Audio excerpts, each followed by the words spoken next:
Farmers are suffering from high input costs, which occurred when we had record high inflation under the Biden administration. Record high interest rates,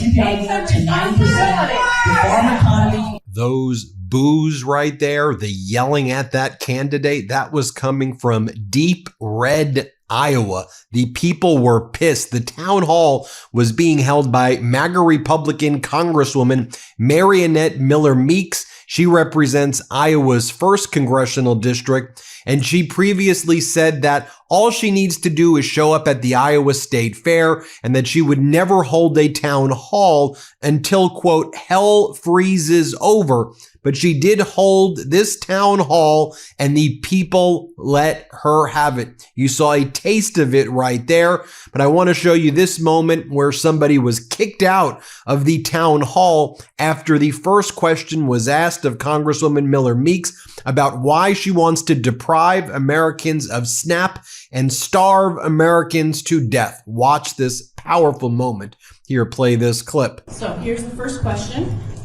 Erica from Iowa City says, please explain your refusal to provide SNAP benefits to our most needy, who are most needy, and don't lie and say it's the Democrats' fault. Well, on September 9th,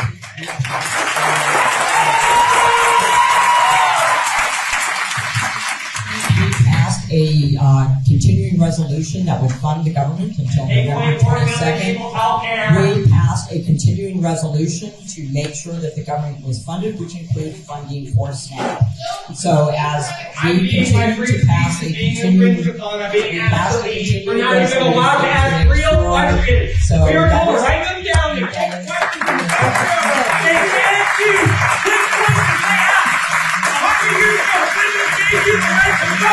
you take that right to go, you're taking women twice a night. They are being taken twice a week.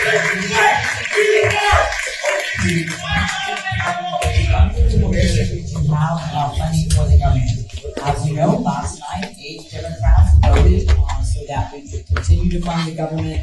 And as we know, the continuing resolution will go until January 30th, and then 3 of the appropriation bills, which have already gone through the House. That will be AgAppro, and the AgAppro bill has SNAP in it. Additionally, working with states so that they would cover, and I would say President Trump in October rearranged funding to go for military so they didn't miss their October 15th paycheck, but also loosened up funding and shifted some funding in USDA so that women, infants, and children so quick would be funded for the month of October. So thank you for that question. Now, let me show you a little bit more of that first clip. The question that was asked about Donald Trump's disastrous tariffs against the world, how it's crushing farmers, and she answers the question by invoking the name of former President Biden instead of actually addressing Donald Trump's trade war against the world, which has led to retaliation across the world, new trade relationships that cut the United States out across the world, higher input prices for farmers. But for Congresswoman Meeks, it's let's just blame Biden for everything. Here, play this clip. Well, a lot of them are the same, so I'm just trying to get to as many topics as we can today. Good job. Kevin from Davenport is talking about the tariffs, and he says it's killing us on the farm. The price of soybeans is below production costs, and corn too. Why are we supporting Argentina?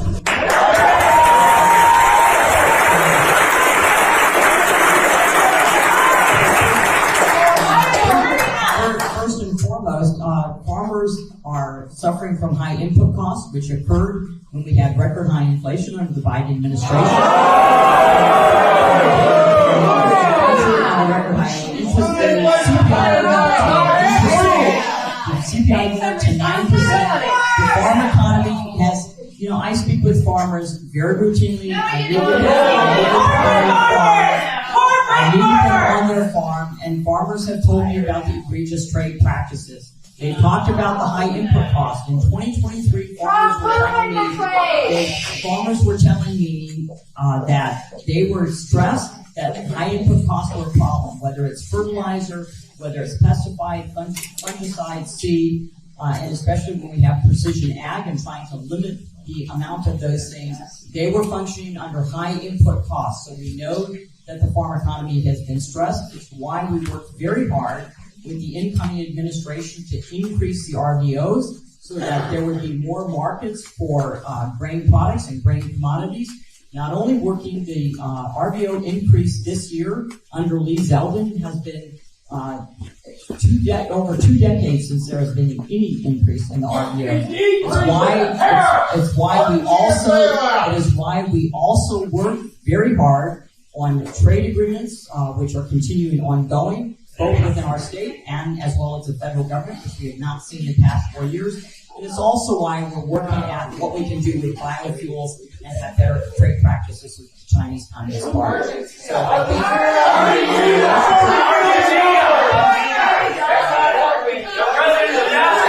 I cannot answer a question if you're screaming. So thank you for reminding me about Argentina. There was a loan guarantee given to Argentina. They were not getting money. They were not bailed out. So China then purchased soybean from Argentina. And as we know that the recent trade negotiation with China was that China was going to also purchase soybeans from the United States. Now, leading to this town hall, Congresswoman Miller-Meeks said a number of atrocious things that further fueled just how pissed off people were at her. Here's where she said that the bottom line is all she needs to go is to county fairs. That's all that matters. She answers people's questions there. It's why she claims she wasn't going to do this town hall. Here, play this clip. Following the passage of President Donald Trump's controversial budget bill. And so far, Republican incumbent Mariannette Miller-Meeks is joining them, not holding a single in-person town hall this year. Over the past few months, the Congresswoman's fielded questions on whether she would have one. Just last week, she claims any public event she attends is a chance to ask her questions. Every time I walk around Iowa, every meeting I go to, every Rotary I attend, every county fair I go to, I am out in the public. I am out in the open, and I can answer anyone's questions that I have. I have telephone town halls. I will have in-person town halls as I've done every single year. But in a video of an August Johnson County Republican meeting that came to the spotlight this week in a CNN report, she's criticizing the events, claiming Democrats are turning them into a spectacle. The full video has since been taken off YouTube, though Christina Bohannon, a Democrat hoping to unseat Miller-Meeks, sent out a press release with a shorter version of just Miller-Meeks' comments on town halls. Now, Barton and Cedar Rapids Gazette. When's Miller-Meeks going to hold the town hall? When hell freezes over. I don't have to hold a town hall so you can come and yell at me. You can yell at me at the county fair, and you did. But when you listened to what people were saying, the pressure was mounting for her to do a town hall when her constituents, like Grace Calvert, who's a recipient of the Affordable Care Act, is keeping her alive, the Affordable Care Act, and the subsidies may make her die. She says, Congresswoman Meeks, look me in the eye and tell me you don't care if I die. Watch this powerful moment. Play this clip. I want you to look me in the eyes and tell me that you don't care if I die. That's Grace Calvert's message to Iowa's congressional delegation.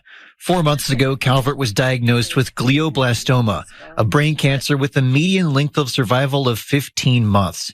Doctors pulled an egg-sized tumor out of her head and told her she likely had 22 months left to live with treatment she pays for with insurance through the Affordable Care Act. They're saying, well, you don't need these enhanced subsidies. Why should you need that? And I'm like, well, I do need it because I have cancer and I'm probably going to die of it. They gave me 22 months. Calvert put her information into a benefits calculator from the Kaiser Family Foundation, a health policy nonprofit. Once the Affordable Care Act's enhanced premium tax credits sunset, she expects her payments to more than double to more than $300 a month, which Calvert's not sure she can afford. Yeah, if we didn't have this good insurance that we could afford, I don't think I'd even be able to get treatment.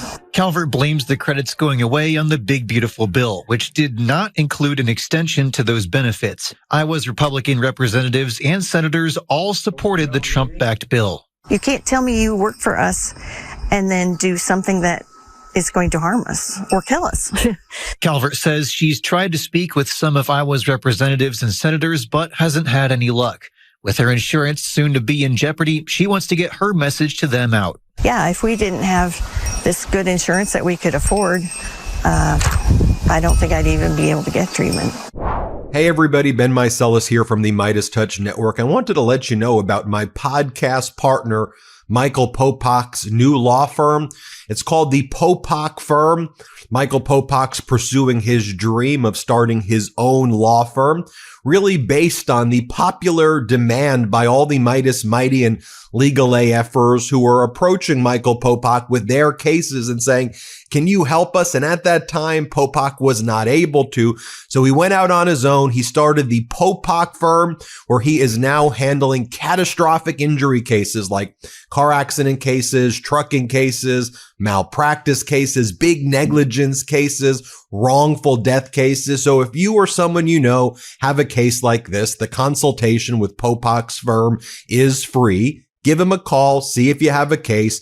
It's thepopakfirm.com, thepopakfirm.com, or you can call 877-POPOK-AF, P-O-P-O-K-A-F. So 1-877-POPOK-AF. Give Michael Popak a call. And I'm really proud of you, Popak. Thanks for all the hard work you're putting in. Now, here's another Iowa mom right here speaking on Capitol Hill about Miller-Meeks. Play this clip. I don't need my elected officials to tell me that we're all going to die. I need representatives like Miller-Meeks to stop stealing the money that helps my kids have a good life. To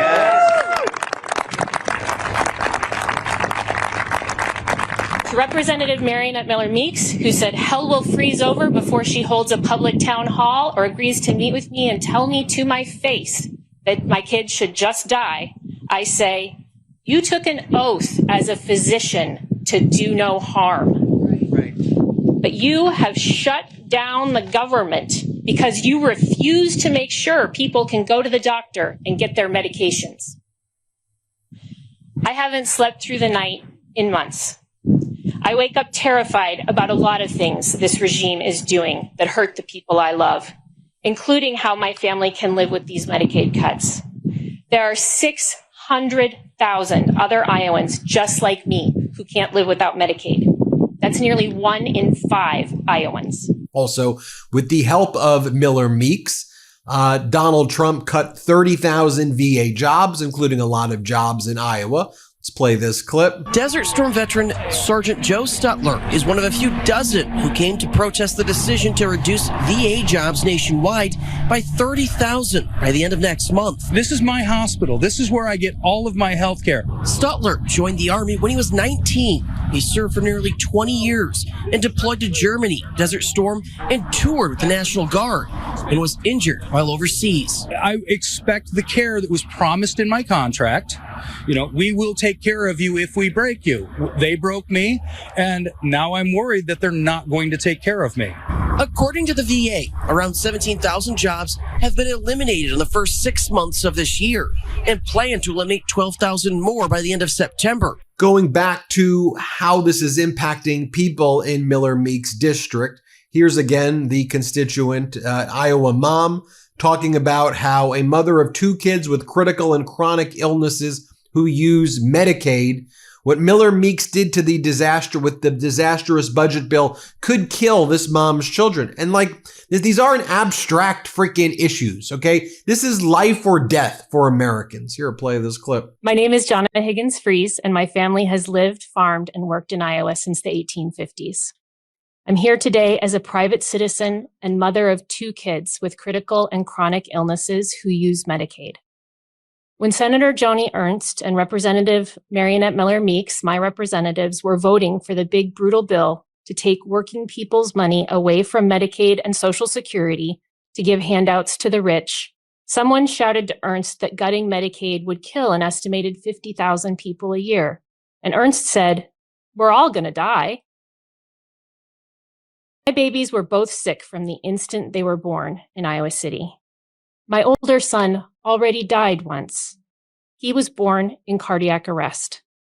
I lay in the silent delivery room while the doctors and nurses were scared, waiting to see whether my kid could be resuscitated. So I don't need my elected officials to tell me that we're all going to die. I need representatives like Miller-Meeks to stop stealing the money that helps my kids have a good life.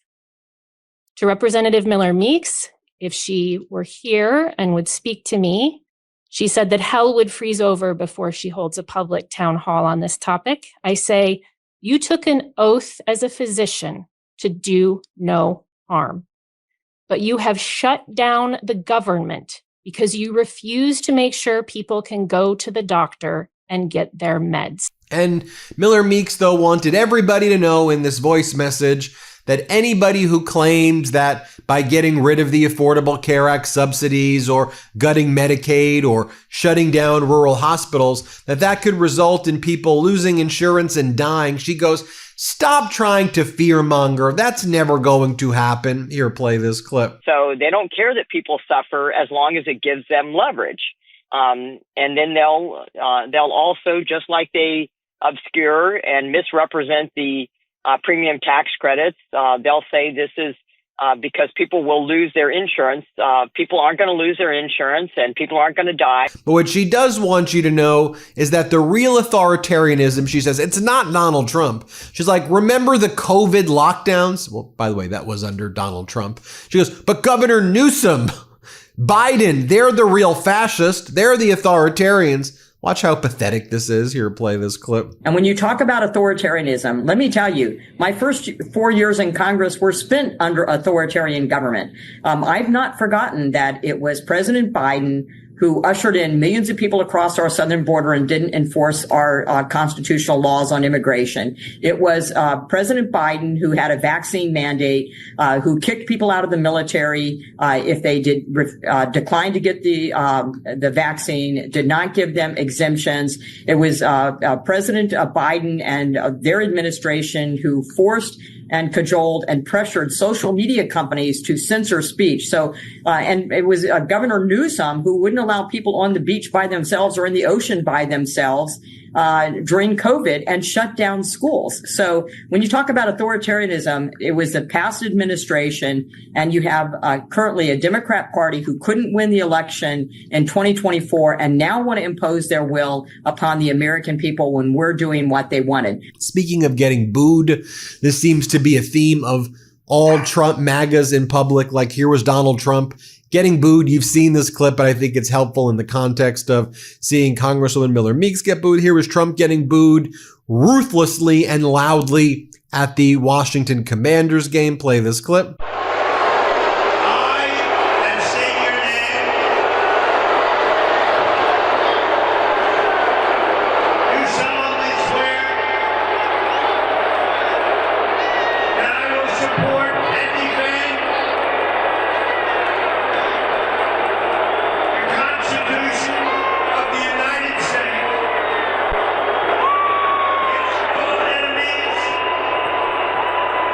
And again, I did a video on this last night and again this morning, but here's Donald Trump with Fox attacking SNAP in general. He says, SNAP as a program, food stamps, it puts our country in jeopardy. That's what I want you to realize, that these MAGAs, they hate SNAP. They hate insurance. Like, they want Americans to die. Here's Trump saying in his own words. So they're used for the people who really need them? It's meant for people. And you know what it does is it really puts the country at jeopardy. People that need it have to get it. I'm all for it. But people that are able-bodied can do a job. They leave their job because they figure they can pick this up. It's easier. That's not the purpose of it. But what he really wanted to talk about most during that interview is the lovely golden ballroom. He wanted everybody to know how lovely the ballroom was. Here, play this clip. Well, first of all, the East Wing was a beautiful little tiny structure that was built many years ago that was renovated and expanded and disbanded and columns ripped out, and it had nothing to do with the original building. It was a poor, sad sight. And I could have built the ballroom around it, but it would not have been. We're building one of the greatest ballrooms in the world. By the way, zero money spent by the government, zero. The East Wing is being spent by private donors, and it's a $250, $300 million building. It's going to be the most beautiful anywhere in the world. Well, there you have it, folks. You saw people booing Congresswoman Miller-Meeks. You heard her statement, seeing why. Midterms are coming up. Anybody in Iowa's first. You've hear what she has to say. You tell me what you think. Hit subscribe. Let's get to 6 million. Love this video? Support independent media and unlock exclusive content, ad-free videos, and custom emojis by becoming a paid member of our YouTube channel today. You can also gift memberships to others. Let's keep growing together.